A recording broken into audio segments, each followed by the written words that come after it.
2009 సంవత్సరంలో TDP TRS పొత్తు పెట్టుకుని ఎన్నికలకు వెళ్ళి కానీ ఓటమి పాలైనవి. ఆ తర్వాతన రాజశేఖర రెడ్డి మరణం, ఆ తర్వాత చూసుకుంటే మళ్ళీ రాజీనామాల అస్త్రంతో తెలంగాణ సాధన కోసం టీఆర్ఎస్ వేసినటువంటి అస్త్రం పదే పదే రాజీనామాలు.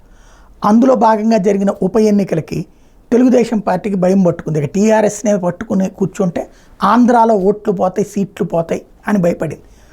దాని పర్యవసానం అక్కడ తెలంగాణ అంశానికి సంబంధించి 2 కళ్ళ సిద్ధాంతాన్ని తీసుకొచ్చి అంతకుముందు ఒకటన్నటువంటిది కాస్త ఇది తెలంగాణ ఏర్పాటే అని చెప్పింది కాస్త 2 కళ్ళ సిద్ధాంతంతో కథ నేరేటివ్ మార్చడం ప్రారంభించింది.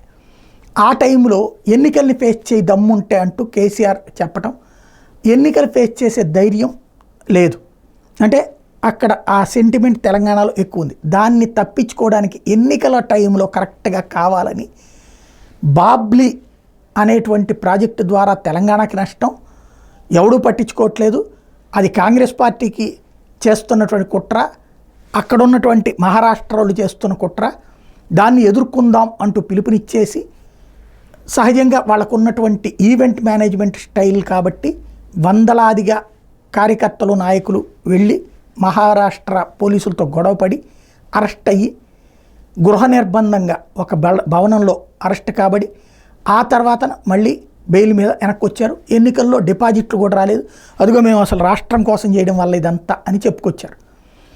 ఆనాటి కేసు ఇప్పుడు 2024 వెంటాడుతోంది. ఇప్పుడు జగన్ కేసుల గురించి చెప్తూ ఉంటారు కదా, జగన్ కేసులో అవినీతి కేసులు ఎందుకని ముందుకు రావట్లేదని.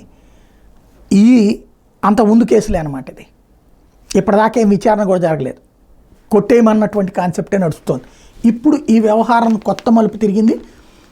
తాజాగా చూస్తే 2010 జూలైలో మహారాష్ట్రలో పోలీస్ సిబ్బంది మీద దాడికి పాల్పడ్డారన్నటువంటి ఆరోపణల మీద నమోదైనటువంటి కేసును కొట్టేయాలని చంద్రబాబు టీడీపీ నేత నక్కానంద్ బాబు దాఖలు చేసిన petition Bombay high court Aurangabad bench తోసిపుచ్చింది.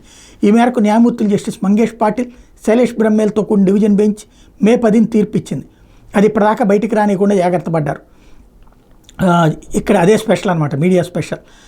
ప్రభుత్వోద్యోగుల మీద దాడి చేయటం, ప్రమాదకరమైన ఆయుధాలతో హాని కలిగించడం, ప్రాణాలకి హాని కలిగించే చర్యలు, శాంతికి భంగం కలిగించే ఉద్దేశంతో పోలీసులు ఉద్దేశపూర్వకంగా అవమానించడం, నేరపూరిత బెదిరింపులకు పాల్పడడం వంటి వాటి మీద చంద్రబాబు నక్కానంద్ బాబు మీద పోలీసులు కేసు నమోదు చేశారు.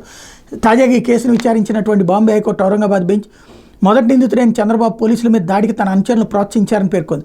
మహారాష్ట్ర ఆంధ్రప్రదేశ్ మధ్య యుద్ధ వాతావరణం సృష్టించారని వెల్లడించింది.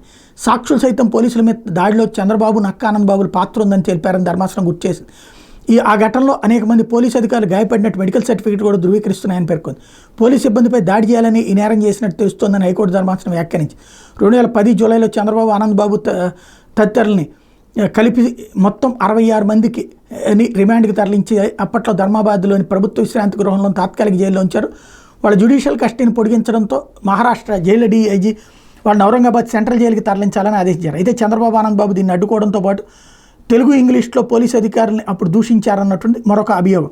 అంతేకాకుండా బస్సు ఎక్కడానికి నిరాకరించడంతో పాటు పోలీసులపై దాడి చేశారని, దీంతో అదనపు బలగాలను రప్పించి చంద్రబాబు, ఆనంద్ బాబు తదితరులను ఔరంగాబాద్ సెంట్రల్ జైలుకి తరలించారు. ఈ నేపథ్యంలో తమపై దాఖలైన కేసును కొట్టేయాలని చంద్రబాబు దాఖలు చేసిన 2 పిటిషన్లు ధర్మాసనం రద్దు చేసింది. అయితే చంద్రబాబు తరపు న్యాయవాది సిద్ధార్థ లుద్రా విన్నపం మేరకు గతంలో వారిచ్చిన మధ్యంతర రక్షణ మాత్రం జూలై 8 వరకు పొడిగించింది. అందుముందు సీనియర్ న్యాయవాది సిద్ధార్థ లుద్రా వాదనలు వినిపిస్తూ ఆందోళనలో నిరసనకు సంబంధించిన ఎఫ్ఐఆర్ని పోలీసులు ఉపసంహరించుకున్నారని, ఆ కేసులో నిందితులందరినీ మ్యాజిస్ట్రేట్ వెంటనే విడుదల చేశారన్నారు. అయితే దాడి కేసులో పోలీసులు చంద్రబాబు, నక్కానంద్ బాబు నిరికించారని ఆరోపించారు. జైళ్ల చట్టంలో నిబంధనల ప్రకారం ఎఫ్ఐఆర్ నమోదు చేసే అధికారం జైలు సూపరింటెండెంట్కి మాత్రమే ఉందన్నారు. ప్రస్తుత కేసులో ఎఫ్ఐఆర్ నమోదు చేసిన సీనియర్ జైలర్ అని, ఆయనకి ఎఫ్ఐఆర్ నమోదు చేసే అధికారం లేదని లోద్రా అభ్యంతరం వ్యక్తం చేశారు. అయితే కోర్టు ఈ వాదనలు తిరస్కరించింది.